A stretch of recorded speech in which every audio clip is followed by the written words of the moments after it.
Hi అండి, అందరు బాగున్నారా? నేను ఇవాళ మటన్ బిర్యానీ చేయాలనుకుంటున్నా. దానికి కావాల్సినవి టమోటా 2 తీసుకున్న పెద్ద సైజు, 1/2 కేజీ తీసుకున్నా. నేను మటన్ గీ తీసుకున్నా, నూనె వేయలేదండి, గీతోనే చేస్తున్నా. ఆనియన్ ఒక చిన్నది తీసుకున్నా, ఇట్లా పొడవుగా కట్ చేసుకోవాలి. పచ్చిమిర్చి ఒక 5 తీసుకున్నా, కారపొడి, కొత్తిమీర, బిర్యానీ ఆకు, ఇది కొరియాండర్ పౌడరు, ఇది జీలకర్ర పౌడరు.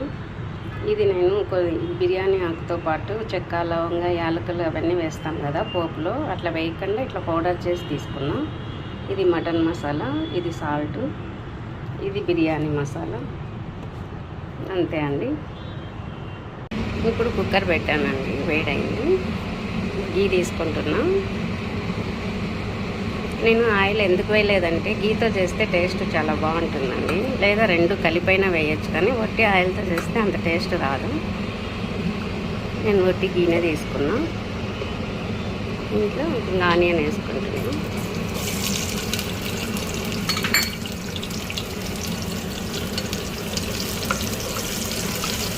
చిన్న సైజు తీసుకున్నానండి నేను ఆనియన్.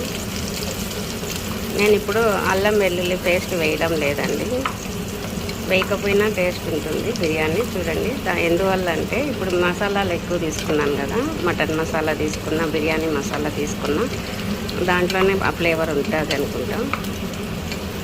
అన్నీ వేసినామంటే ఎక్కువ ఇది అయిపోతుంది.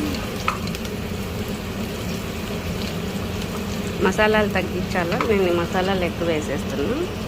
అందుకు టమోటా కూడా నేను కొంచెం ఎక్కువ తీసుకుంటానండి.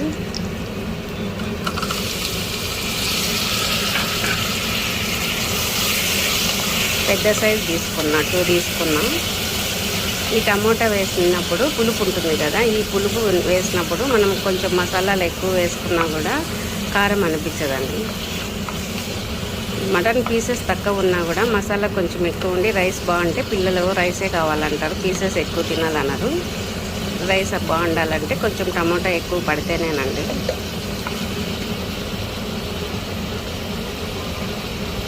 ఇప్పుడు బిర్యానీ ఆకేస్తాను.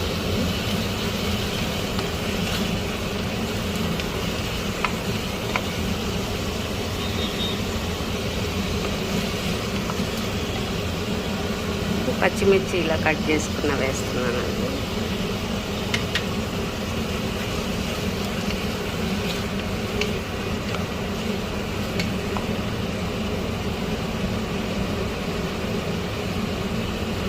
కొంచెం సాల్ట్ వేస్తున్నా, మళ్ళీ కొంచెం వేస్తాను. ఈ సాల్ట్ వేస్తే టమోటా బాగా మగ్గుతుంది కదండి, అందుకోసం ముందు కొంచెం వేసాం, మళ్ళీ కొంచెం వేస్తాం.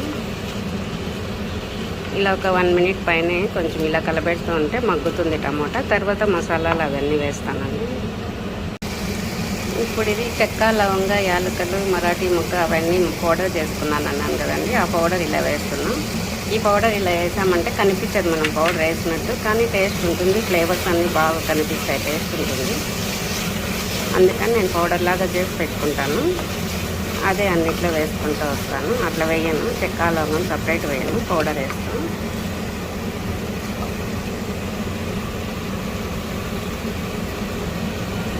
కొంచెం పసుపు వేస్తాను.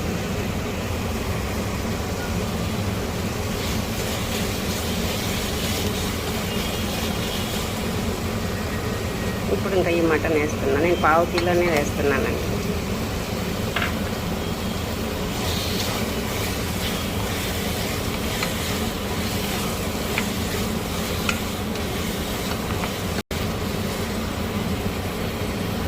కొత్తిమీర వేసుకుంటాను.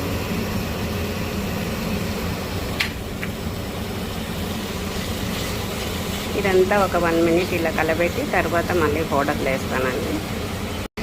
ఇప్పుడు కొరియాండర్ పౌడర్ వేస్తున్నానండి, కొంచెం జీలకర్ర పౌడర్ వేస్తున్నాను. ఇది వేసి కాసేపు ఇలా కలబెట్టి తర్వాత వేరే పౌడర్ వేసుకుంటే, అలా ఒక్కొక్క దానికి కొంచెం గ్యాప్ ఎక్కువ వేసుకుంటూ పోతే పీసెస్కి మసాలా బాగా పడుతుందండి. నేను ఇప్పుడు ఫస్ట్ 2 వేసా, తర్వాత ఇప్పుడు 2 వేసా, మళ్ళీ 2 వేస్తా, లాస్ట్లో కొంచెం సాల్ట్ వేస్తా. అలా వేసుకుంటూ పోతే కలర్ కూడా రెడ్ కలర్లోకి వచ్చేస్తుందండి మనం కలబెడుతూ ఉంటే.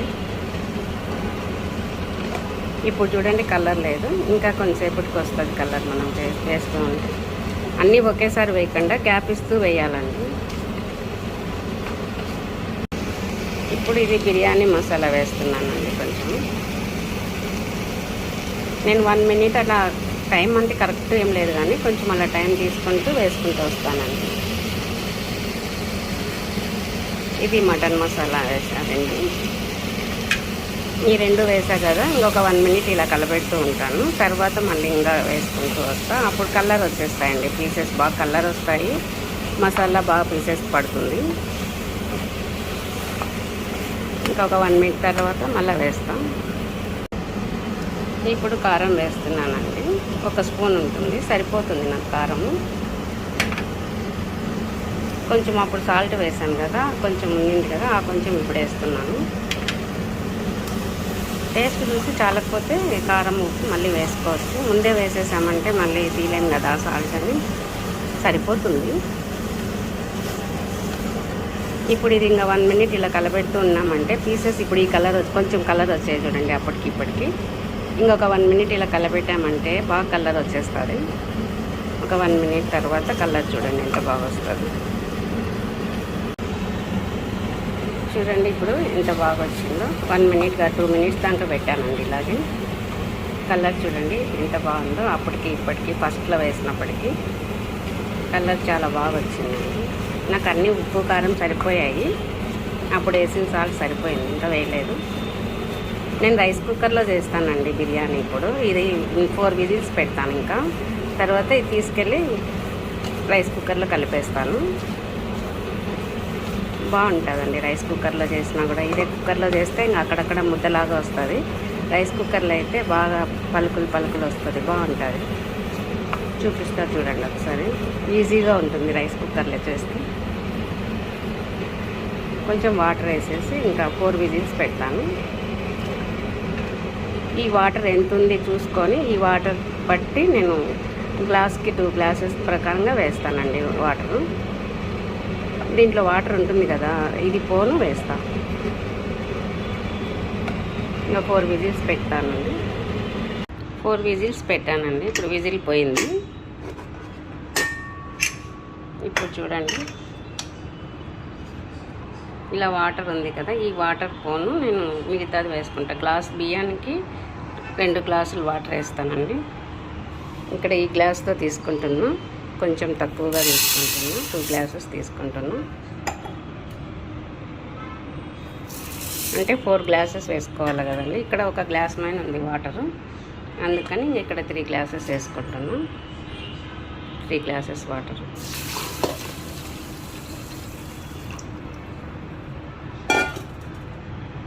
రైస్ కుక్కర్లో ఒకసారి చేసి చూడండి, చాలా బాగా వస్తుంది. కొంచెం నెయ్యి వేయండి, కొంచెం సాల్ట్ వేసేసి ఇది వేసేస్తానండి.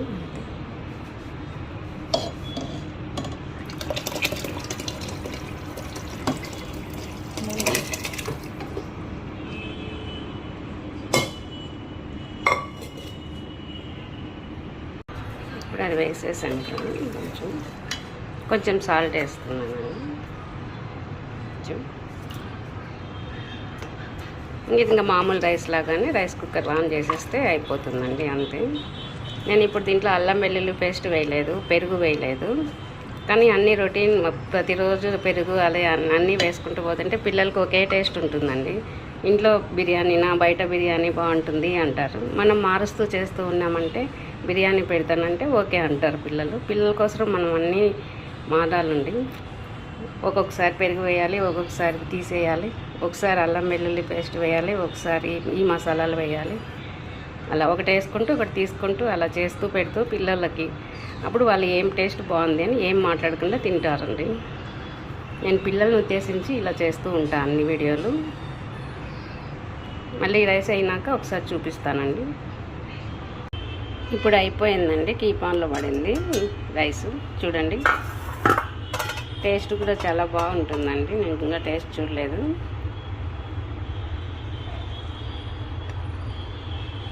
కలర్ కానీ టేస్ట్ కానీ చాలా బాగుందండి. కొంచెం చూసా, ఒకసారి ఇలా చేసి చూడండి. బాయ్ అండి.